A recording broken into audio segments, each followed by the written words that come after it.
So this is GriddleGuard's hardcover lid for the Blackstone 36-inch griddle. These lids are made in the USA.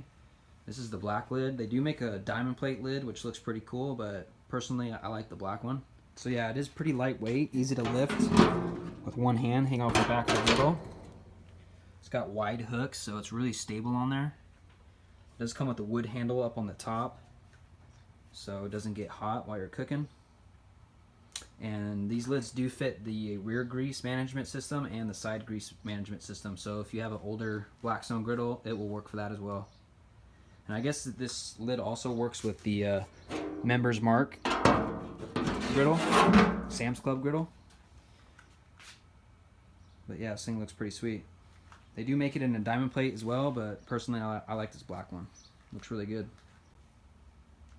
Alright, so this is what the diamond plate looks like. It's pretty nice. It's super shiny out in the sun. I'm in my garage right now, so you can't really tell, but you can still see how shiny it looks. And there's the black lid there.